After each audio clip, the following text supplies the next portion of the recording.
must the common man necessarily define himself as being uneducated? I don't know. It was just a remark. If I use a phrase like the common man, I would like to think of somebody who wants to improve himself, who wants to know things, rather than is happy and Well, I'm thinking of Stacy. mankind in that. okay. You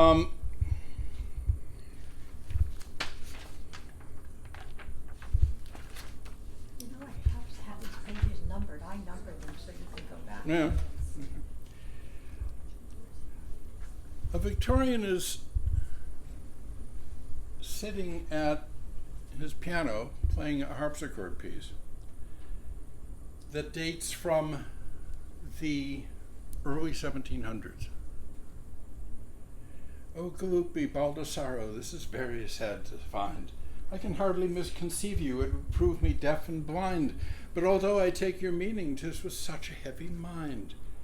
Here you come with your old music, and here's all the good it brings. What, they lived once thus at Venice, where the merchants were the kings, where St. Mark's is, where the Doges used to wed the sea with rings. Okay. Did young people take their pleasure when the sea was warm in May? Was a lady such a lady, etc., etc.? And he describes this incredible sensual scene, this masked ball. Venice still holds them.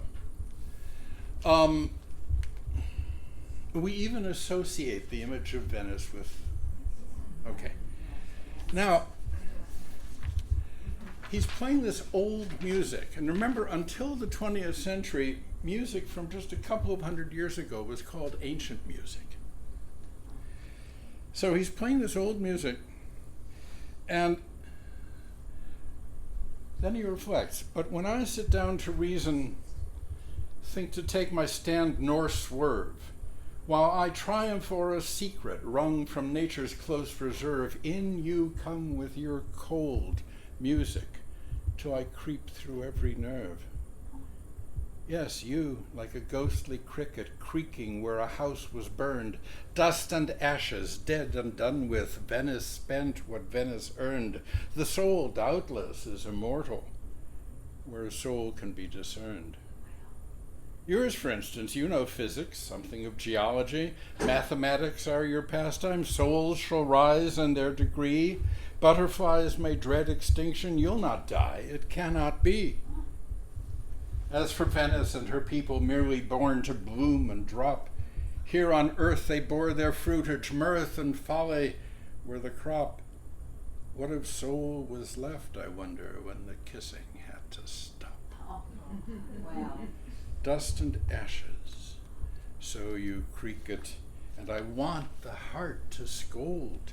Dear dead women with such hair too, what's become of all the gold used to hang and brush their bosoms? I feel chilly and grown old. Now, he is speaking, ironically, pleasantly, he is speaking for his society. I feel chilly and grown old. Quo vadis, what does it all amount to? What is it all for?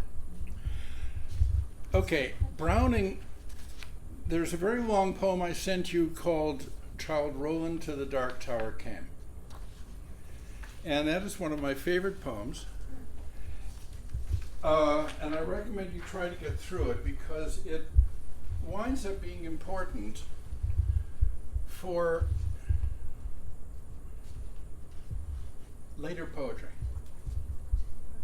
Poetry at the end of the 19th century, poetry into our times. Why? Because Browning didn't know what it meant any more than Coleridge knew what Kubla Khan meant. Coleridge wrote Kubla Khan as the result of an opium dream.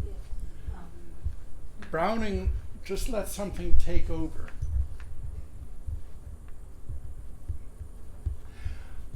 Very self-indulgently, I'm going to tell you a story.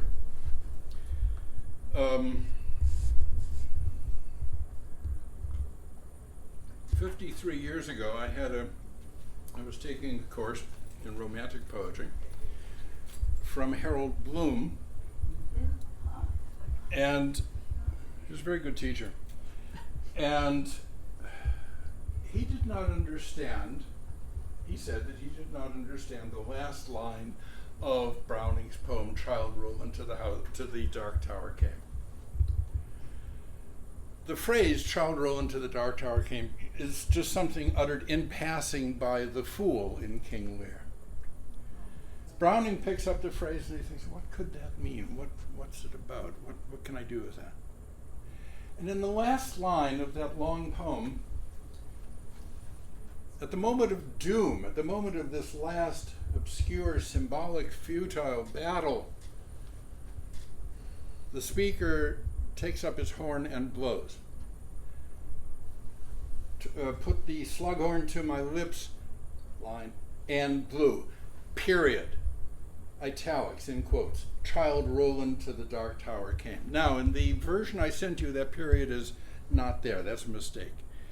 In Browning's original, put the horn to my lips and blew, period. Child Roland to the Dark Tower Came. Why that?